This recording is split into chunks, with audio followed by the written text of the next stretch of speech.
오늘 하나님이 주신 말씀은 로마서 12장 1절에서 2절입니다.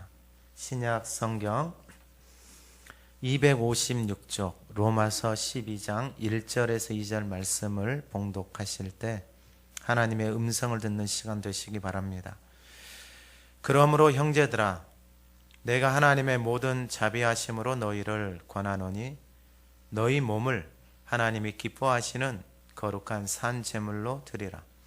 이는 너희가 드릴 영적 예배니라. 너희는 이 세대를 본받지 말고 오직 마음을 새롭게 함으로 변화를 받아 하나님의 선하시고 기뻐하시고 온전하신 뜻이 무엇인지 분별하도록 하라. 아멘. 우리 올해 21년도 우리 표 말씀을 한번 외쳐보도록 하겠습니다. 제가 앞에를 하면 여러분들이 뒤에를 따라해 주시면 되겠습니다. 항상 쉬지 말고 범사에. 아멘. 올해 말씀 우리 데살로니가전서 5장 16절에서 18절 말씀인데 우리 한번 이 말씀을 다 같이 소리내서 읊조려 보도록 하겠습니다. 시작. 삼가 누구에게든지 악으로 악을 갚지 말게 하고 서로 대하든지 모든 사람을 대하든지 항상 선을 따르라. 항상 기뻐하라. 쉬지 말고 기도하라. 범사에 감사하라. 이것이 그리스도 예수 안에서 너희를 향하신 하나님의 뜻이니라. 아멘. 여러분, 올해 이 말씀을 매일 하루에 100번 이상씩, 그리고 이 말씀이 여러분의 말씀이 되어져서 내 말씀이 되어져서 항상 내가 선을 따르고 있는가, 말씀 앞에 계속해서 내 자신을 비춰봐야 돼요. 계속 끊임없이 항상 기뻐하고 있는가, 기도하고 범사에 감사하고 항상 이 말씀 앞에 내 자신을 비춰봐서 내 자신이 말씀 앞에 완전히 녹아들 수 있도록 우리 삶에 놀라운 일들이 일어날 것입니다. 우리 지난주 하가다 말씀 이사야 40장 6절에서 8절 말씀입니다. 한번 읊조려 보겠습니다. 말하는 자의 소리여 이르되 외치라 대답하되 내가 무엇이라 외치리까 하니 이르되 모든 육체는 풀이요 그의 모든 아름다움은 들의 꽃과 같으니 풀은 마르고 꽃이 시들면 여호와의 기운이 그 위에 불미라. 이 백성은 실로 풀이로다. 풀은 마르고 꽃은 시드나 우리 하나님의 말씀은 영원히 서리라 하라. 아멘. 여러분, 그냥 말씀을 읊조리면 됩니다. 말씀을 소리내서 계속해서 읊조리면 돼요. 말씀이 많니 적으니 이건 중요한 게 아니에요. 말씀이 적니 많니 이게 중요한 게 아니고 말씀을 내가 소리내서 읊조리고 있느냐 없느냐. 그리고 이번 주 말씀 하가다 말씀의 로마서 12장 1, 2절입니다. 다시 한번 읊조려 보겠습니다. 그러므로 형제들아, 내가 하나님의 모든 자비하심으로 너희를 권하노니 너희 몸을 하나님이 기뻐하시는 거룩한 산 제물로 드리라. 이는 너희가 드릴 영적 예배니라. 너희는 이 세대를 본받지 말고 오직 마음을 새롭게 함으로 변화를 받아 하나님의 선하시고 기뻐하시고 온전하신 뜻이 무엇인지 분별하도록 하라. 아멘. 이 말씀을 이 영어 성경을 이 로마서 말씀을 영어 성경을 보게 되어지면 2절 말씀에 후반에 뭐라고 말하냐면은 but be transformed by the renewing of your mind. 너의 마음이 transform 변화가 되어지는데 무엇으로? renewing of your mind. 너의 마음이 새로워져서 변화가 되어져야지만이 then you will be able to test and approve what God. 그때에 이 마음이 새롭게 되어져서 변화가 되어져야지만이 그때에 하나님의 선하시고 기뻐하시고 온전한 뜻이 무엇인지 분별을 할 수 있어요. 근데 이것은 우리의 삶에 똑같아요. 이 마음이 변화가 되어져야지만이 새로워져서 변화가 되어져야지만이 새로운 것이 들어올 수가 있어요. 근데 여기가 변화가 되어지지 않으면은 이 새로운 것, 하나님이 주시고 싶어하는 이 놀라운 것들을 알 수가 없어요. 쉽게 말씀을 드리면 병원에 갔는데 내 마음대로 살다가 병원에 갔는데 의사 선생님이 말을 해줬어요. 근데 그 말이 내 마음에 들어오잖아요. 그러면 그때 그 말이 들리기 시작해요. 그때 마음의 변화가 일어나고 그때 삶의 변화들이 일어나요. 2021년이 새롭게 시작이 되어졌습니다. 제가 뉴스를 보다가 그 뉴스에 나와 있는 한 내용을 발췌해서 서론의 말씀을 드리는 것인데, 이어령 교수, 이분이 거의 88세 정도 되셨더라고요 지금. 그리고 췌장암에 걸리셔서 인생의 마지막을 글로써 마지막의 시간을 보내고 있습니다. 자기 딸로 인해서 예수를 믿고 지성에서 영성으로라는 책, 혼적인 영역을 발달시키면 지성이 발달되어지고, 하나님의 말씀을 통해서 믿음의 영역이 발달되어지면 영성이 하나님의 형상으로 닮아가는 그런 것들을 깨닫고, 이분이 올해 시제를 무엇이라고 말했냐면은 눈물 한 방울, 이렇게 표현을 했어요. 그러면서 그분이 어떤 이야기를 풀어나가냐면은 피의 혁명을 통해서 변화도 이루어봤고, 땀을 흘려서 경제 부흥도 해봤고, 그런데 딱 하나 경험해보지 못한 것이 눈물, 박애, 긍휼의 마음이다라는 거예요. 열심을 통해서 이 나라가 놀라운 부흥이 일어났고 경제 성장이 이루어졌는데, 그 결과는 보이지 않는 바이러스 앞에 다 무너지고 있다라는 거예요.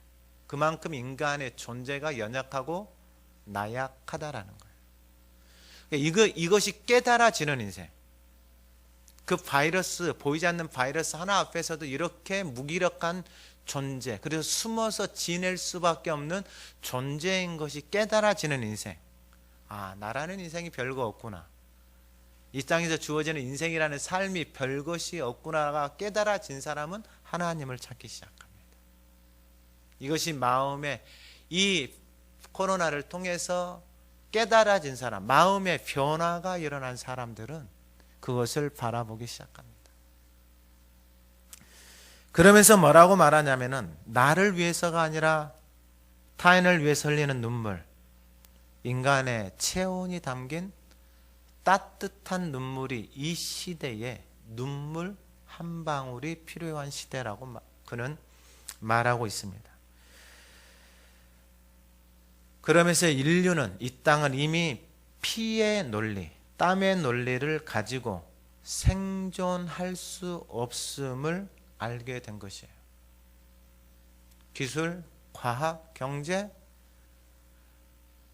월등하게 발달되어졌지만은 그 속에서 무너져버리고 깨져버린 질서들은 우리의 삶에 우리를 공격하고 있음을 우리가 인지하고 있습니다.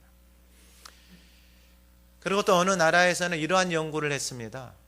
돈을 한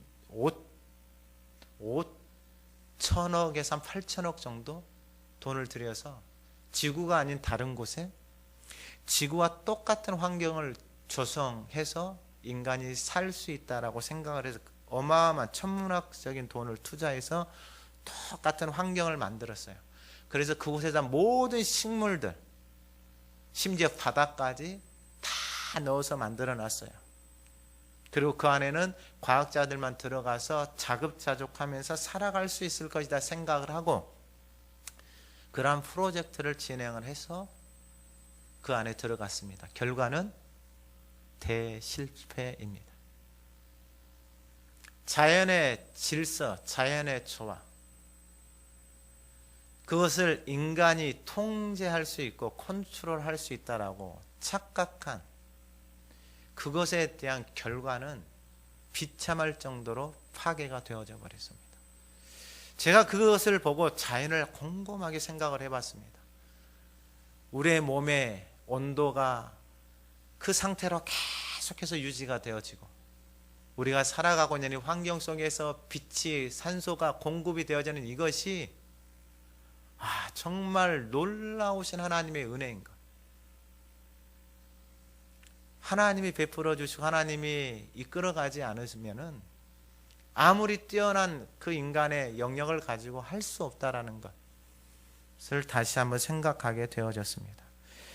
그래서 프랑스 학자 중에 자크 아탈이라는 사람이 코로나 팬데믹을 부른 것이 이기적인 생존 경제라면, 근데 이것도 또한 똑같아요. 우리의 삶의 자리에서 이기적인 생각을 가지고, 자기 중심의 생각을 가지고 살아가는 공동체는 다 깨집니다.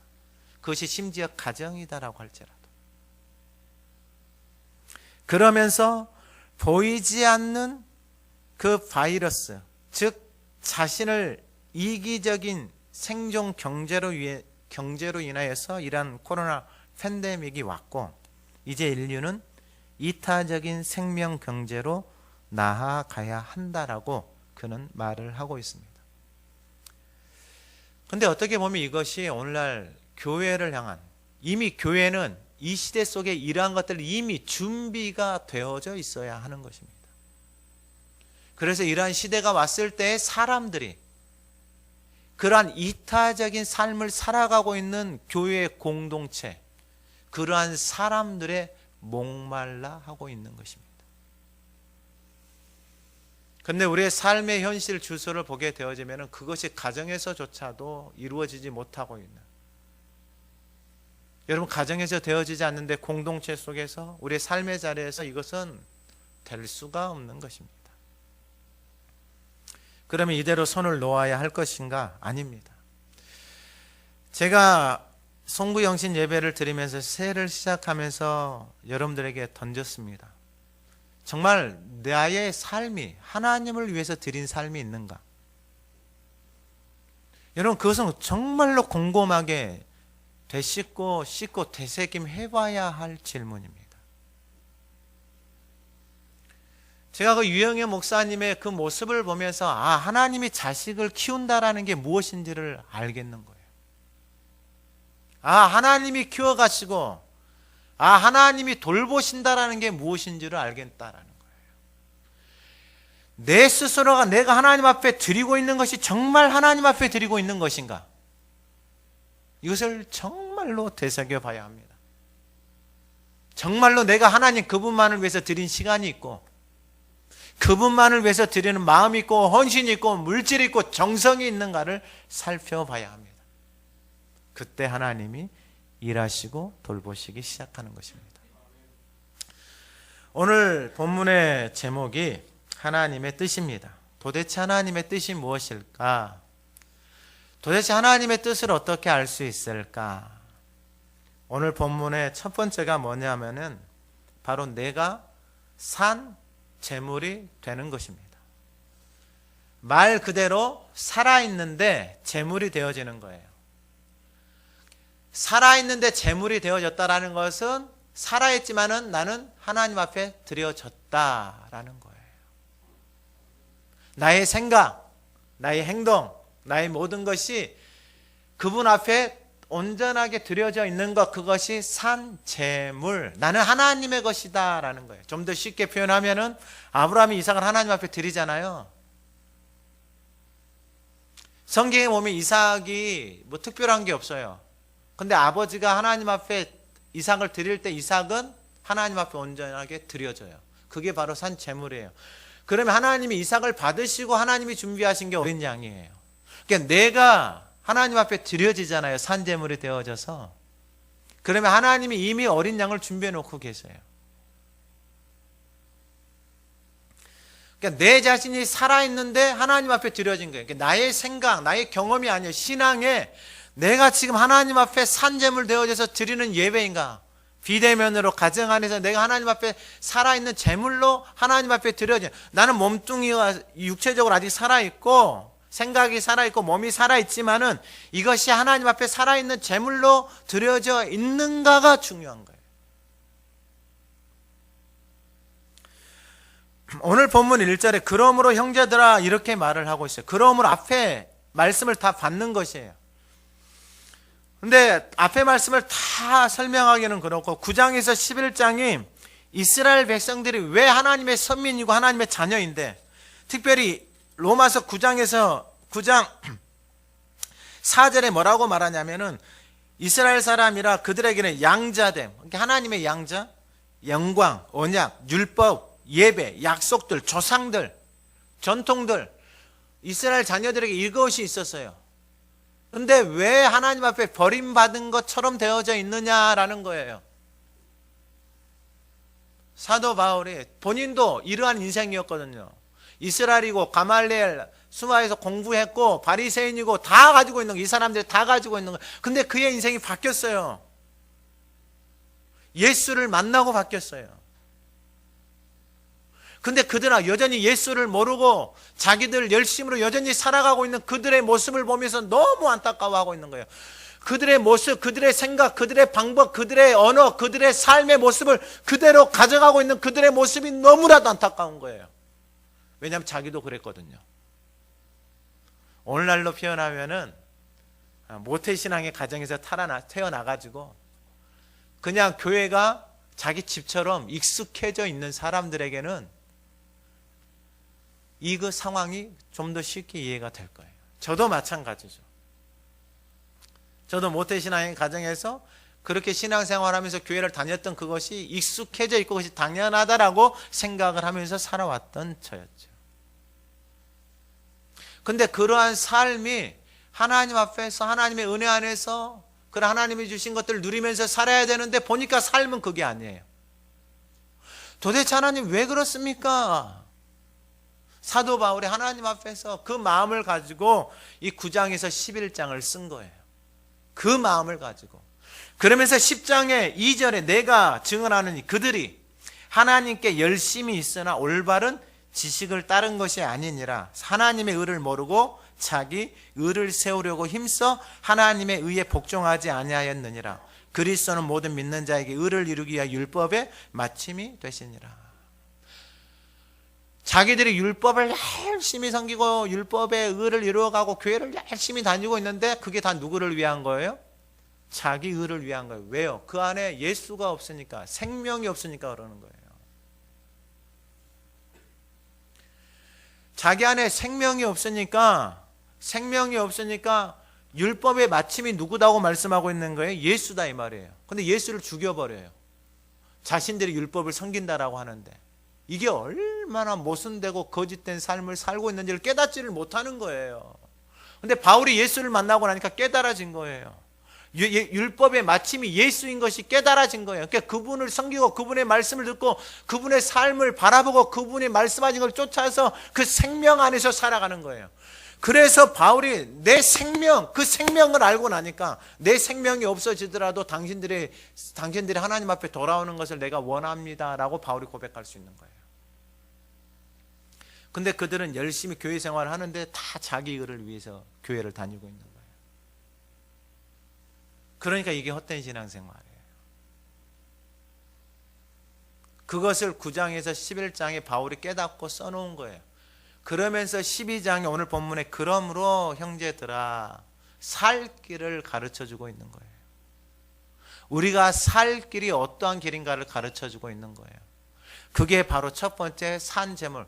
내 몸도 살아있고 내 정신도 내 생각도 살아있는데 이것이 하나님 앞에 산재물. 다 죽어라 이 말이에요. 네 생각도 죽고 너의 방법도 죽고 너의 경험도 다 하나님 앞에 산재물 되어져서 올려봐라 이거예요. 그 재물이 되어져서 올려질 때에 그때 하나님의 뜻이 무엇인지 알 수 있는 시작이 되어지는 거예요. 내가 아픈데 왜 아픈지를 몰라요. 그럼 어디로 가야 돼요? 병원에 가가지고 진찰을 해야죠. 진찰을 했는데 안 나오는 거 있잖아요. 안 나오면 정밀검사까지 다 하는 거잖아요. 정밀검사를 해도 안 나와요. 그런 사람들이 의외로 많이 있어요. 그래서 그런 사람들 중에 하나님을 찾은 사람도 있고 다른 데로 또 간 사람들이 있어요. 가끔 뉴스에 보면은 일을 하시는 분들 중에 또한 어떤 공장으로 인하여서 눈에는 보이지 않지만은 그러한 것들이 오랜 시간이 지나고 난 다음에 사람들에게 영향을 미쳐서 원인 모를 병으로 걸리고 아픔을 겪게 되고 심지어는 장애와 사망까지 이르는 결과들을 우리는 심심치 않게 보게 되어집니다. 거기서 살 수 있는 방법은 뭐냐면 환경을 바꾸고 아니면 그곳에서 나와야 하는 것입니다. 죄도 똑같습니다.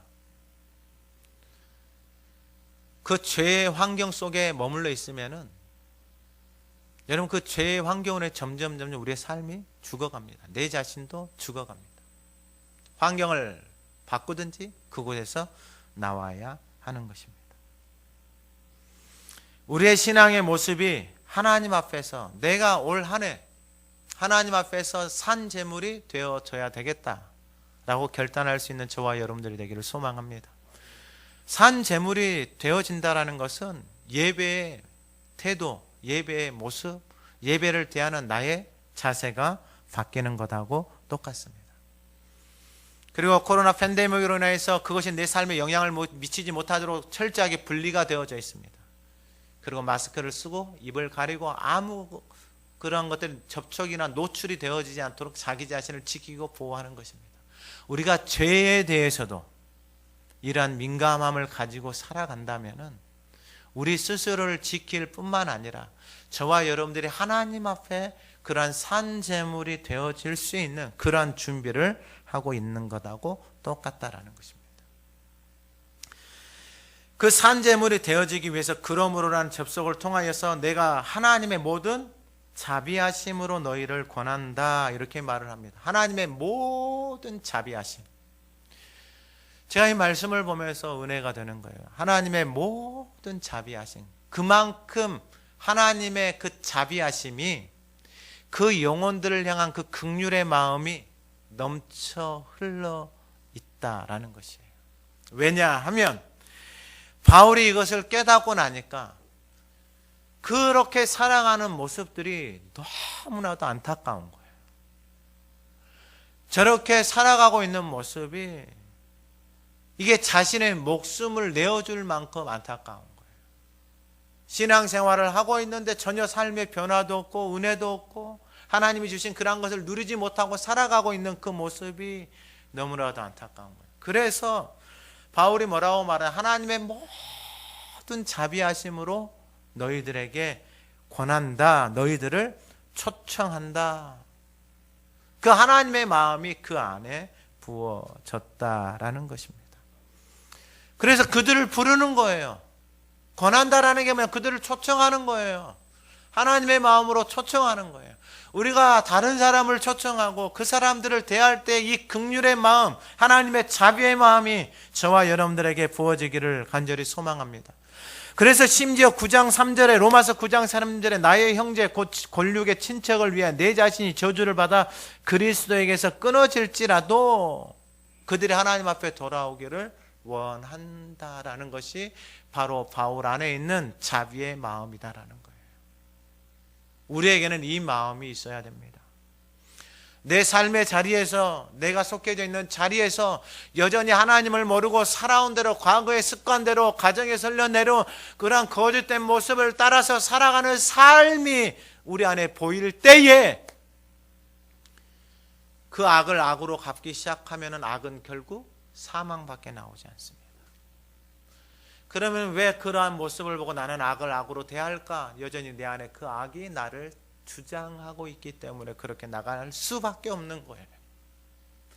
그럼 내가 어떻게 그 악을 대해서 하나님의 자비하심과 긍휼로 그 영혼을 대할 수 있을까? 그것은 내 자신이 하나님의 자비와 긍휼 앞에 내 자신이 머물러야지만이 가능하다라는 것입니다. 여러분 이것은 이론이 아닙니다.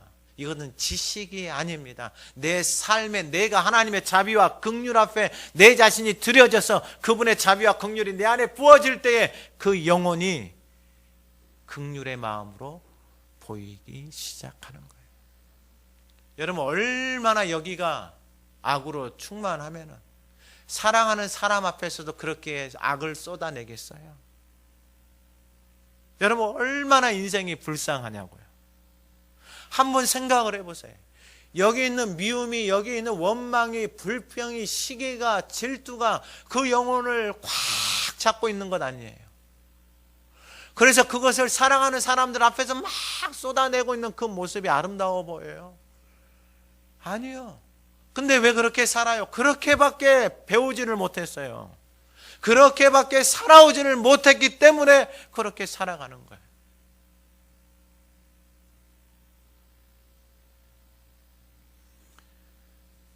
어떻게 그러한 사람들을 저와 여러분들이 섬겨야 돼요? 모든 자비하심. 왜 이 표현을 바꾸어 말하면은 내 자신이 그러한 삶을 살아갈 때에 그 하나님의 자비하심이 그 영혼을 인도해 준 거예요. 그 하나님의 자비하심 속에서 그 영혼이 새로워진 거예요. 왜요? 바울이 다메섹 도상에서 예수님 만날 때에 그가 지금 다메섹 도상에서 예수님을 만날 때에 바울이 하려고 했던 일이 뭐예요? 예수 믿는 사람들을 잡아서 그 일을 하고 있는 그 상황 가운데서 하나님이 찾아오신 거예요. 왜요? 인생이 너무 불쌍해요. 너무 불쌍해요. 자기는 하나님의 일이다라고 하는데 그건 하나님을 죽이고 있는 일인데 그걸 깨닫지를 못해요. 그러니까 하나님이 찾아와요. 3일 동안 눈이 멀어요. 보이지가 않아요. 그대로 놔둬버리면요, 평생을 그렇게 사는 거예요. 여러분, 하나님 앞에서 자랑할 게 하나도 없어요. 우리의 인생은. 할렐루야. 하나님이 막아버리면은 여러분 손쓸 길이 없어요. 어찌 하나님 앞에서 함부로 살아갈 수가 있어요? 살 수가 없어요. 은혜를 알면은, 그 하나님의 자비하심을 알면 알수록 함부로 살 수가 없어요.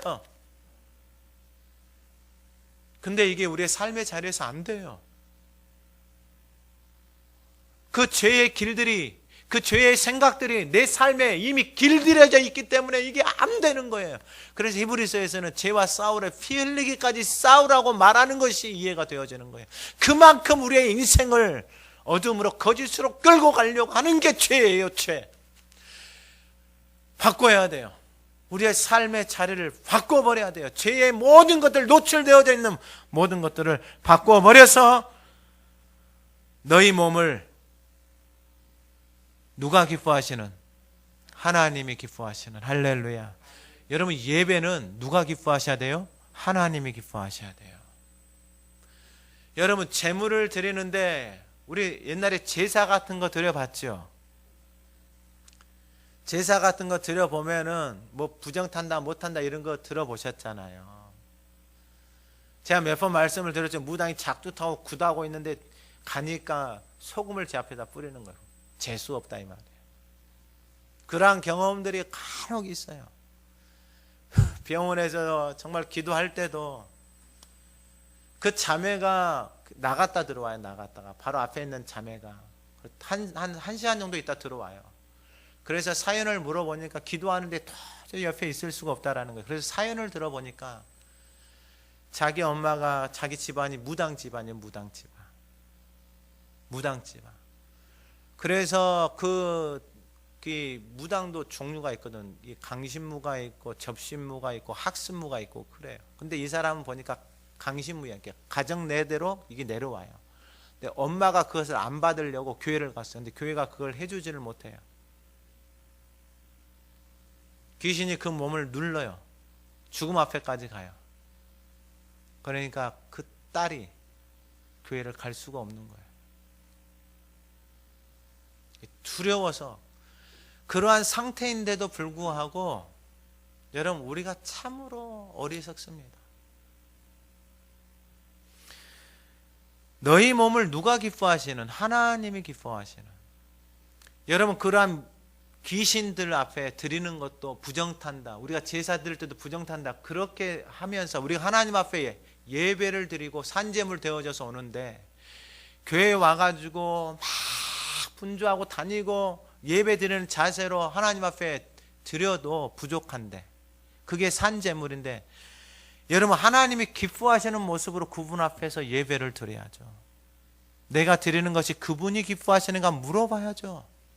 한 번만 생각을 해보면 돼요. 한 번만 하나님 앞에 물어보면 돼요. 한 번만. 그러면 내 양심이 살아있으면 내 양심이 가르쳐줘요. 그래서 하나님이 기뻐하시는 거룩한 산제물로 드리라라는 거예요. 더 이상 내가 기뻐하는 예배가 아니에요. 내가 드리고 싶으면 드리고 말고 싶으면 말고, 이것은 예배가 아니에요. 그것은 우상에게 하는 거하고 똑같은 거예요. 이 말씀이 왜 중요하냐면 하나님의 자녀인데 하나님의 뜻을 모르고 살아가요. 여러분, 이게 얼마나 우리의 인생에 비참하냐면요, 바다에 배가 떠 있는데 키가 없어요. 내 인생을 살아가는데, 미로와 같은 인생을 살아가는데 내 인생에 인도자가 없는 거예요. 내 삶이 인생이 얼마나 불안해요. 그래서 속담이 있죠. 먹어도 그런 속담들이 있잖아요. 그게 우리의 인생을 모르니까 그러는 거예요. 거룩한 산제물이 되어져서 하나님이 기뻐하시는 거룩한 산제물, 하나님이 기뻐하시는, 그럼 내가 하나님 앞에 거룩한, 구별이 되어져 있는, 정말 세상과 구별이 되어져서 그분을 만날, 그분 앞에 산제물로 드릴 준비를 하고 있는 거예요. 내 몸뚱아리 살아있고 내 육신은 살아있지만은 내 몸과 육신이 내 안에 계시는 그 진리의 성령을 따라서, 그 영을 따라서 하나님이 받으실 만한 거룩한 산제물로 내가 준비가 되어져서 하나님이 기뻐 받으시는 것인가? 왜냐하면 이게 되어지지 않으면 예배가 의미가 없는 거예요. 이 이스라엘이라는 민족이, 나라가 하나님의 그런 놀라운 것들을 받았어요. 장자, 언약, 예배, 약속, 다 받았어요. 근데 어떻게 된 거예요? 무너졌어요. 율법의 완성이신 예수님을 죽여버릴 정도로 그들의 마음이 악해졌고 거짓되어져 있다는 거예요. 근데 살 수 있는 길을 지금 하나님이 바울을 통해서 말씀하고 계시는 거예요. 거룩한 산 제물로 드리라. 이것은 뭐예요? 하나님을 만날 구별된 삶으로 하나님 앞에 내 자신을 드려라. 출애굽기 19장 10절에도 여호와께서 모세에게 너는 백성에 가까이 가서 오늘과 내일 그들을 섬기라. 그들에게 옷을 빨게 하고 준비하게 하여 셋째 날을 기다리게 하라. 너는 백성을 위하여 주위에 경계를 정하고 이르면 너희는 산과 산에 오르거나 경계를 침범하지 말지니 산을 침범하는 자는 반드시 죽임을 당할 것이다. 하나님을 만날 준비를 하라는 거예요. 여러분, 산제물이 되어졌잖아요. 제물이 무슨 말이 있어요? 여러분, 제물이 되어졌는데, 여러분 예배를 드리는데 하나님의 말씀을 듣는데 제물이 어머 이러고 있어요. 이 제물이 되어진 이 설교는 누가 드려야 되고 저 설교는 누가 드려야 되고 이러고 있어요. 이 설교는 짧네, 저 설교는 기네, 이 설교는 들었네, 저 설교는 안 들었네. 여러분, 제물이 어떻게 이런 생각을 할 수 있어요? 그건 제물이 아니고 자기가 하나님 되어져 있는 모습하고 똑같은 거예요. 제물은 철저하게 하나님 앞에 우리 자신을 드리는 거예요. 내가 주인 되어져서 생각하는 것이 아니에요. 가인과 아벨이 하나님 앞에 처음으로 제사를 드렸어요. 근데 아벨의 제사는 하나님이 받았어요. 근데 가인의 제사는 안 받았어요. 그런데 나타나는 현상이 뭐냐면은 5절에 창세기 4장 가인과 그의 제물은 받지 아니하신지라, 하나님이 안 받은지를 알았어요. 그런데 가인이 뭐예요? 가인이 몹시 분하여 안색이 변해요. 하나님이 안 받았는데 자기가 하나님 위에 있어요. 그래서 자기가 몹시 분하여서 안색이 변하는 거예요. 하나님보다 자기가 더 위에요. 교회에서도 안색이 변하고 교회에서도 그런 사람들이 있어요. 여러분, 자기가 하나님이에요. 정말로 이건 하지 말아야 될 것들이에요. 여러분, 이것의 결과가 뭔지 아세요? 6절에 여호와께서 가인에게 이르시되 네가 분하여 하면 어찌 됨이며 안색이 변하면 어찌 됨이냐. 7절에 내가 선을 행하면, 선이라는 게 뭐예요? 말씀을, 하나님은 선하신 분이 하나님 한 분이다 그랬어요. 그분의 말씀이 선한데 그분의 말씀을 따르지 않아요. 네가 선을 행하면, 말씀을 따르면 어찌 낯을 들지 못하겠느냐 이거예요. 선을 행하지 아니하면 죄가 문에 엎드려 있느니라. 죄가, 그 인생이 문에 엎드려져 있어요. 그리고 죄가 너를 원하나 너는 죄를 다스린다. 죄 대빵이 되는 거예요. 죄. 그러니까 하는 짓이 원수가 제일 좋아하는 일들만 하고 골라서 하고 다니는 거예요. 무엇이 막혀버리니까요? 예배가 막혀버리니까. 하나님이 받으시는 예배를 드리지 못하니까 교회를 다녀도 직분을 받아도 하는 것이 가인과 같은 모습을 해요. 행동을, 언어를 가지고 살아가고 있는 거예요. 왜요? 하나님을 예배를 통해서 만나야 되는데 만나지 못하니까 선한 것이 무엇인지 하나님의 말씀이 들려오지 않으니까 자기 생각, 자기 경험, 자기 방법대로 신앙생활하고 있는 거예요. 그 결과가 그 집 앞에 무엇이 엎드려져 있다고요? 죄가 엎드려져 있다고. 하나님이 아니요. 본인이 하나님을 따르지 않잖아요. 본인이 스스로 하나님 되어져서 그 죄가 그 죄의 노릇을 왕 노릇을 하고 있는 것하고 똑같은 거예요. 요한일서 3장 12절에서는 이렇게 말해요. 가인같이 하지 말라. 그는 악한 자에게 속하여 그 아우를 죽였으니 결국은 예배를 드리지 못하고 하나님을 만나지 못함으로 인하여서 안색이 변하고 화를 내는 그 인생이 한 일 뭐예요? 죽이는 거예요. 자기 주변에 있는 사람, 가족들을 죽이는 거예요. 그러면서 뭐라고 말하느냐? 자기의 행위는 악하고 그 아우의 행위는 의롭다라는 거예요. 왜 분하고 왜 화를 내요? 내 행위가 악하다라는 것을 자기 스스로 나타내고 있는 거예요. 무엇이 막혀버리니까요. 자기 자신을 하나님 앞에 거룩한 산제물로 드리지를 못해요. 드릴 수가 없어요. 왜요? 자기가 주인이니까 자기 하고 싶은 대로 해야 되거든요. 오늘 예배하는 저와 여러분들이 하나님이 받으시는 거룩한 산제물 되어지는 예배가 되어지기를 주님의 이름으로 축원합니다. 두 번째는 뭐냐면은 이는 너희가 드릴 영적 예배니라. 이는 너희가 드릴 영적 거룩한 산제물이 되어져 하나님 앞에 드리는 것이 그 몸이 우리가 드리는 하나님 앞에 드리는 영적인 예배다라고 말씀하고 계시는 거예요. 영적인 것은 단어가 뭐냐면 로기코스, 로기오스, 로고스. 이것은 뭐예요? 말씀이에요. 말씀. 그러니까 선하신 하나님의 말씀을 따라서 그러므로 형제들아 너희 몸을 하나님이 기뻐하시는 거룩한 산제물로 드리라. 너희 몸을 하나님이 기뻐하시는 거룩한 산제물로 드리라. 이 영적인 예배는 여기서부터 시작이 되어지는 거예요. 그러니까 내가 영적이잖아요. 그러면 영적인 삶을 살아가잖아요. 그러면은 산제물로 하나님 앞에 내 몸이 하나님 앞에 드려지는 예배의 자세예요. 여기가 안 되어져 있으면 영적인 예배라는 것은 산제물로 내 몸이 하나님 앞에 먼저 드려지는 거예요. 그러니까 주일날 예배를 드리러 오잖아요. 하나님의 말씀을 들으러 오잖아요. 그러면 우선순위를 가장 여기다 둬야 되는 거예요. 하나님의 말씀을 들을 산제물 되어져야 되는데 여러분 산제물이 되어져야 되는데 다른 소리들이 들려오잖아요. 그러면 이 마음이 산제물이 되어질 준비가 되어지지 않아요. 이미 다 빼앗겨버려요. 마음을 빼앗겨버린 상태에서 하나님의 앞에 산제물이 되어져야 되는데 그게 들어오지를 않는다라는 거예요. 그러니까 영적인 예배를 드릴 수가 없는 거예요. 예배라는 것은 뭐예요? 그분 앞에 그분을 섬기는 거예요. 왜 섬기는 거예요? 단순해요. 그분이 내 인생의 아빠, 아버지다. 영적인 아버지다. 생명을 주신 아버지이기 때문에 그분을 경배하고 그분을 섬기는 거예요. 내 인생의 주인됨을 선포하고 그분 앞에 나와서 경배하는 거예요. 내 인생의 무기력함을 알고 경배하는 거예요. 바이러스 하나에 무너지는 이 정말 아무것도 아닌 존재인 것을 알고 그분 앞에 나와서 그분을 경배하는 거예요. 왜냐하면 그분이 모든 만물의 주인인 것을 알기 때문에. 이번 주 이달의 큐티 말씀이 요한복음이에요. 요한복음 1장 태초에 말씀이 계시니라. 이 말씀이 하나님과 함께 계셨으니 이 말씀은 곧 하나님이시니라. 그러니까 말씀이 하나님이다 이거예요. 그가 태초에 하나님과 함께 계셨고 3절에 만물이 그로 말미암아 지은 바 되었으니 그러니까 만물이 그 말씀이신 하나님의 말씀으로 지어졌다라는 거예요.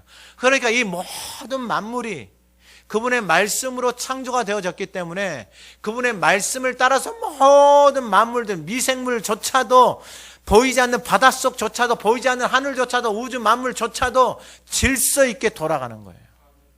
그래 이걸 설명할 길이 없어요. 이 말씀이 내 안에 들어오잖아요. 그러면은 말씀이 내 안에 들어와서 머물잖아. 그럼 이 말씀이 믿어져요.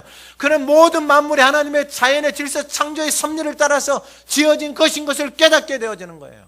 그러면 만물 앞에 가서 뭐 하는 거예요? 그 자연의 경이로움 앞에서 뭐 하는 거예요? 그분을 찬송하고 그분을 높일 수밖에 없는 거예요. 그래서 그분을 경배하는 거예요. 경배하는 거.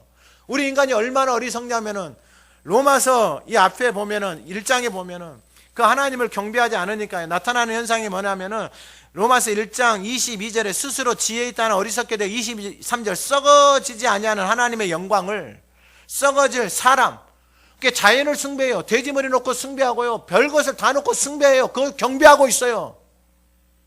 부적을 몇천만 원 매덕을 주고 구슬하고 품고 다니고 있단 말이에요. 하나님을 떠나니까 스스로 지혜 있다라고 하는 인간의 하는 짓이 이거단 말이에요. 이거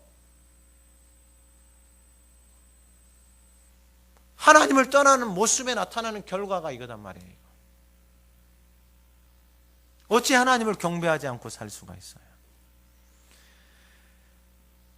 이 요한복음 4장 23절에 오늘 시작할 때 아버지께 참되게 예배하는 자, 영과 진리로 예배할 때 보니 아버지 자기에게 이렇게 예배하는 자들을 뭐 하신다 그랬어요? 찾는다 그랬어요. 그러니까 거룩하게 산제물 되어져서 하나님 앞에 몸을 들여서 예배를 준비하는 거예요. 10분, 20분, 30분 전에 와가지고 그분의 말씀을, 왜냐하면 그것은 생명의 양식이거든요. 이 땅에서 육신의 몸을 가지고 살아가지만은 내가 하나님 아버지의 자녀인 것을 알고 하늘로부터 내려오는 생명의 양식 만나를 먹지 않고서는 살 수 없는 존재인 것을 알거든요. 이것은 신명기 8장에서도 하나님이 가르쳐 줬어요. 너희들 조상들도 너희들도 알지 못할 만나를 먹이신 것은 사람이 떡으로만 사는 존재가 아니고 하나님의 입에서 나오는 모든 말씀으로 사는 존재인 것을 하나님이 가르쳐 주기 위해서 만나를 주신 거예요. 그러니까 오늘 시대도 똑같아요. 예수님도 똑같이 말씀하셨어요. 그러니까 이 존재인 것을 아는 거예요. 영적으로 거듭난 인생, 하나님의 자녀인 것을 아는 인생은 이 하나님의 말씀을 듣지 않고서는 살아갈 수 없는 존재인 것을 아는 거예요. 그래서 내 삶에 이 시간 하나님을 예배하고 그분의 생명의 양식을 먹는 것보다 내 삶의 우선순위가 없어요. 이것은 살고 죽는 문제이기 때문에 그러는 거예요. 내 자신이 살아나고 가정이 살아나고 여러분 이 땅이 살아나고 역사가 살아나는 것은 바로 이 하나님 앞에 예배자로 산제물로 드려졌을 때에 나타나는 일들이에요. 이것이 바로 하나님이 찾으시는 영적인 예배를 드리는 사람을 찾고 계신다라는 거예요.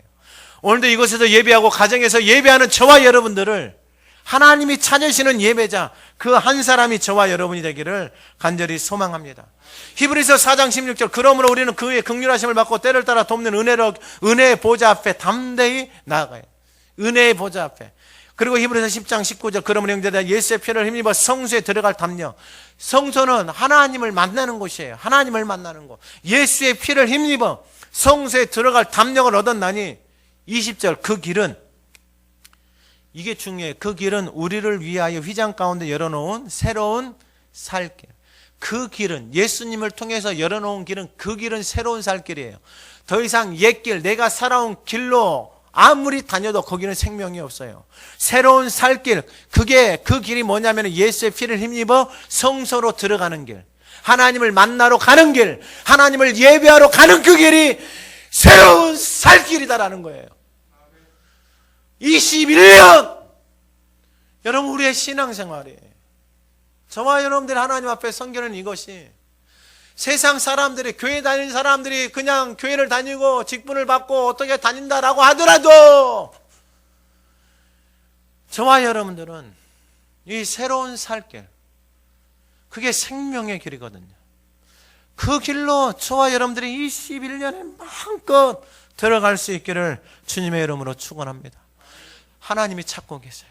그리고 마지막으로 세 번째가 뭐냐면, 첫 번째가 하나님 앞에 산제물로 드리고, 이것이 영적인 예배고, 이 영적인 예배를 통해서 2절에 분별할 수 있다라는 거예요.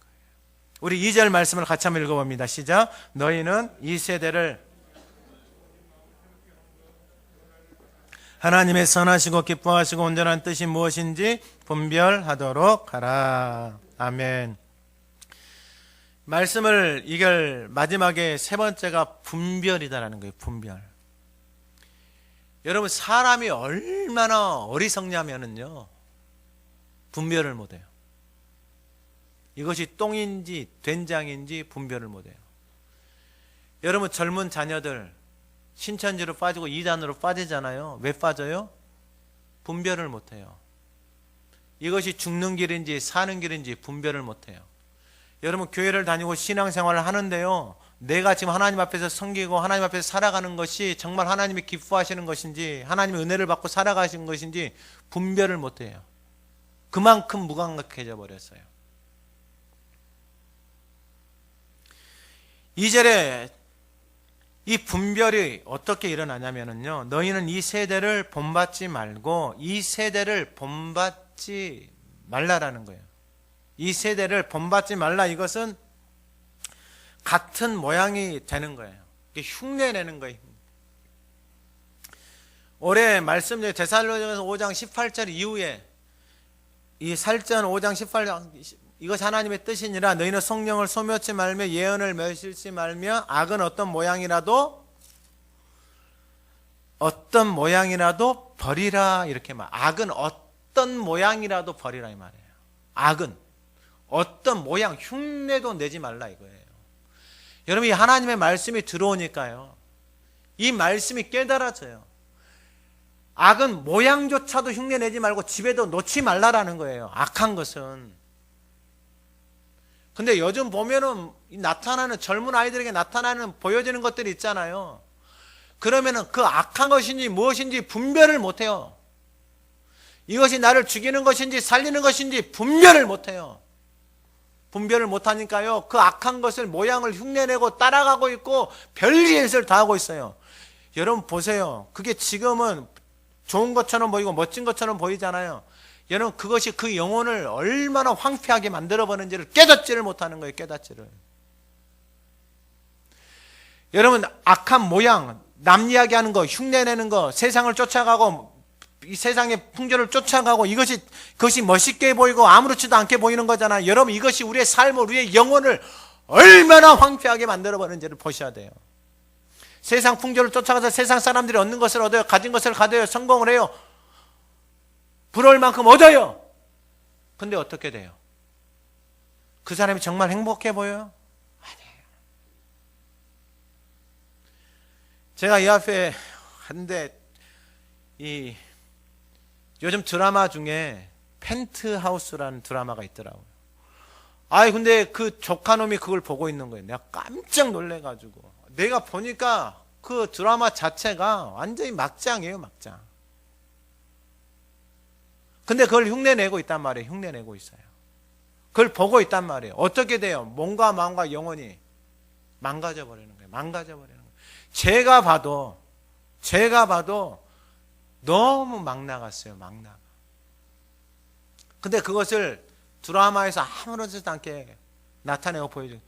그러다 그걸 보면서 멋있다, 이쁘다, 또 이런 정말로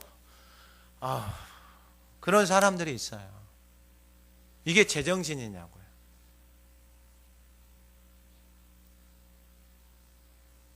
우리의 영혼이 죽어가고 있고 우리의 삶이 황폐해져 가고 있는데 그것을 깨닫지를 못하고 그러고 있단 말이에요. 어떻게 산재물로 드려져야 되는가? 그것은 바로 2절에서 말하는 것처럼 이 세대를 본받지 말고, 이 세대를 따라가는 사람들은 산재물 될 수가 없어요. 이 세대를 따라가고 있는데 어떻게 하나님 앞에 산재물이 되어져요?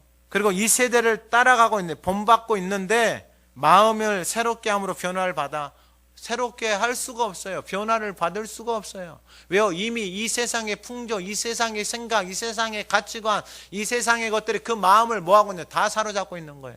그리고 교회를 다녀도 이 세상의 풍조를 따라 뭐 샀니, 뭐 했니 이런 것들을 교회에서 하고 있어요. 세상 풍조를 가지고 교회 와가지고 그러한 것을 교회에서 그렇게 함에도 불구하고 아무렇지도 않게 하고 있어요. 견딜 수가 없는 거예요.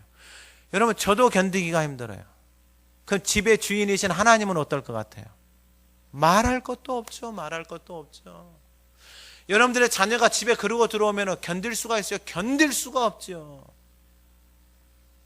그래서 하나님이 말씀하시는 거예요. 이 세대를 본받지 말고 오직 마음을 새롭게 함으로. 마음이라는 게 제가 쉽게 말씀을 드리면 생각이에요. 생각. 우리의 생각. 우리의 생각과 우리의 감정이에요. 이 생각이 변화를 받아야 돼요. 도대체 어디서 이 생각이 변화를 받는 거예요? 내 생각을 멈추고 하나님 앞에 산제물로 드려서 그분이 말씀하시는 것을 드려야 되는 거예요. 이 변화라는 것은 다른 형상으로 바뀌는 거예요. 다른 형상으로.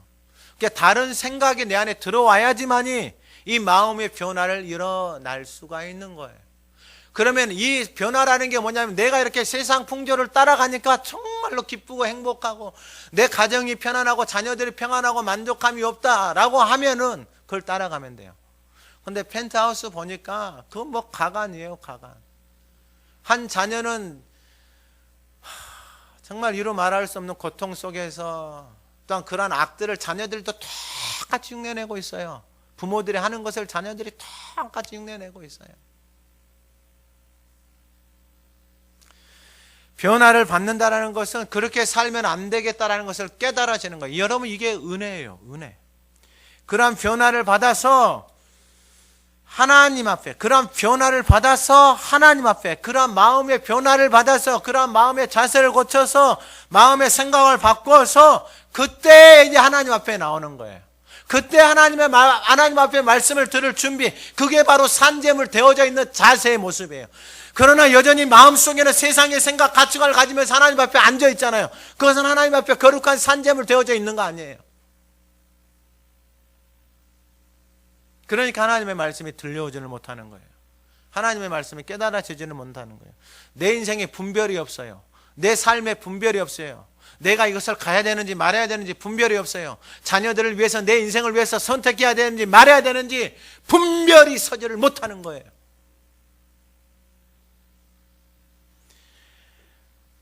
이제 말씀을 맞춰가는데 요한복음 3장 4절에 니고데모가 예수님 앞에 와요. 예수님, 니고데모가 사람이 늙으면 어떻게 날 수? 이 사람은 똑똑한 사람이죠. 그 시대의 바리새인이고 그 시대의 공회원이고 사람들로부터 존경받는 사람이에요. 근데 예수님한테 와가지고 뭐라 그래요? 사람이 늙으면 어떻게 날 수 있으면, 나는 늙었는데 나이 많았는데 어떻게 날 수 있으면, 이것이 우리가 가지고 있는 혼적인 이성, 지성적인 것의 한계예요, 한계. 그러니까 이 지성과 이 이성으로는 예수님이 하신 말씀이 깨달아지지가 않는 거예요. 두 번째, 모태에 들어가야 됩니까? 라고 니고데모가 물어요. 그러니까 예수님이 진실로 내게 사람이 물과 성령으로 나지 아니하면 하나님의 나라에 들어갈 수 없다. 물과 성령으로 거듭나지 않으면, 그러니까 하나님 앞에 세례를 받고 성령, 하나님의 말씀을 따라서 새로워지는 것, 그것으로 거듭나야 된다라는 거예요. 거듭난다라는 것은 내 자신을 드리는 거예요. 주인이 바뀌는 거예요. 삶의 주인이. 내 삶의 주인이 나에서 그리스도로, 하나님의 말씀으로 바뀌는 거예요. 그러면서 육으로 난 것은 육이고 영으로 난 것은 영이다. 육으로 난 것은 혼적인 것은 혼이고 이성적인 것은 이성적인 거예요. 그것으로 하나님의 것을 알 수가 없어요. 박사학위를 받고 똑똑하고 돈이 많은 하나님을 알 수가 없어요. 여러분, 우리가 하나님의 자녀가 되고 교회를 다닌다는 것은 어마어마한 축복을 받은 거예요. 왜냐하면 이건 세상의 돈으로 살 수 없는 것들을 누리고 있는 거예요. 하늘의 안식이요, 평안이요, 기쁨이요, 영광이요, 거룩함이요, 이건 세상에 줄 수 없는 것을 하나님의 자녀들에게만 주는 특권이에요, 특권. 어찌 이 특권을 세상의 것하고 바꿉니까? 비교할 수조차도 없는 것이죠. 지금 죽어도 그것을 받고 누리고 산다면 그에 더 만족함이 없는 것이죠. 그러한 니고데모를 향하여서 예수님이 요한복음 3장 16절을 말씀하신 거예요. 하나님의 세상을 이처럼 사랑하사 독생자를 주신 이는 그를 믿는 자마다, 그분을, 예수 그리스도를 믿는 자마다 멸망하지 않고 영생을 얻게.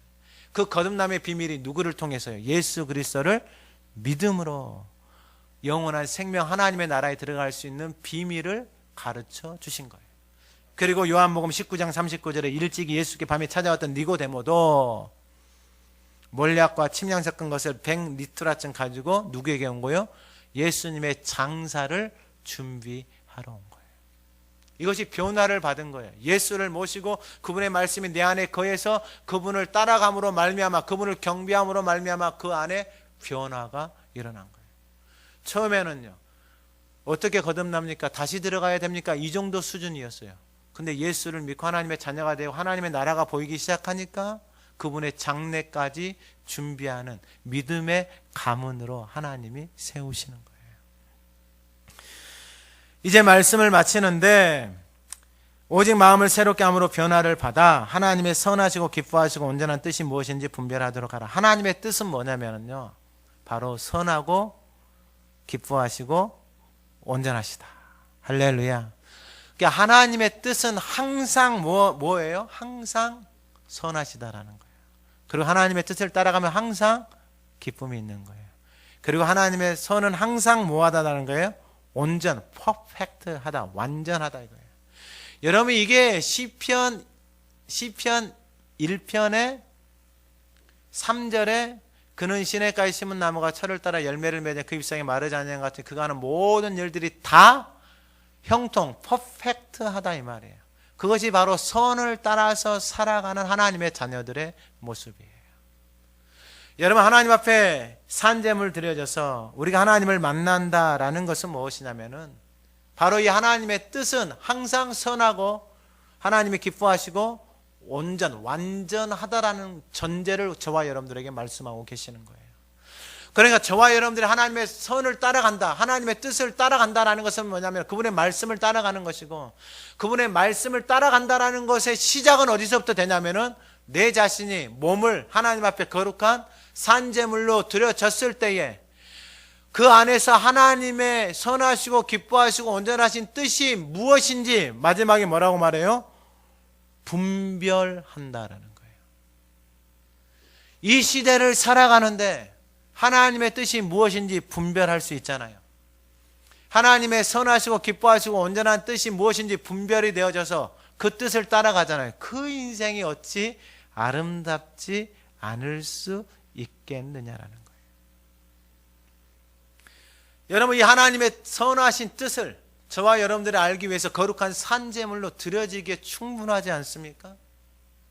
나의 몸을 구별하여서 그 하나님의 선하신 뜻을 알 수 있다면, 그 하나님의 기뻐하시고 완전하신 뜻을 알 수 있다면 내 자신을 그렇게 드려서 그 선하시고 완전하신 뜻이 내 삶 속에 들어와서 내 인생을, 내 삶을, 내 가정을, 이 재단이 가야 되는 길을 분별할 수 있다면 여러분 이것처럼 복되고 여러분 이것처럼 아름다운 인생이 어디에 있겠느냐라는 것입니다. 이제 말씀을 마치면서 2021년 올해 저희에게 주신 하나님의 말씀이 있습니다.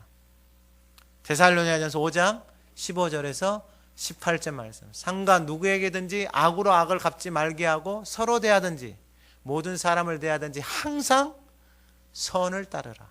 항상 기뻐하라. 쉬지 말고 기도하라. 범사에 감사하라. 이것이 그리스도 예수 안에서 누구를 향하신, 바로 저와 여러분을 향하신 하나님의 뜻인 것을 알고 올 2021년 하나님 앞에 거룩한 산제물의 몸으로 저와 여러분들을 드림으로 그 하나님의 선하시고 기뻐하시고 온전하신 뜻이 무엇인지 분별함으로 저와 여러분들 올 한 해 그 생명의 길, 선한 길을 걸어갈 수 있는 저와 여러분이 되어지기를 간절히 소망합니다. 하나님 아버지 감사합니다. 하나님의 뜻은 항상 선하고 기뻐하시고 완전하신, 온전하신 것임을 알게 하여 주셔서 감사합니다. 이제 2021년 우리의 남은 인생 여정의 길에 정말 이 하나님의 뜻을 따라 걸어가는 복된 삶이 되어지고 가정이 되어지고 이 재단, 이 나라 열방이 되어질 수 있도록 이제 하나님의 약속의 말씀을 붙들고 하나님의 긍휼의 마음, 자비의 마음으로 기도하며 하나님 앞에 그 지성소로 새로운 살 길로 생명의 길로 나아가겠습니다. 하나님 그 길을 걸어가겠습니다. 하나님 그 길을 함께 걸어가는, 손을 잡고 걸어갈 수 있는 믿음의 영적인 아빠 아버지로 성장하고 자라가겠습니다. 하나님 우리의 삶의 여정들을 도와주시고 하나님 그 아름다운 여정들을 완주할 수 있도록 은혜를 베풀어 주시옵소서. 내 자신이 하나님 앞에 거룩한 산제물이 되어지겠습니다.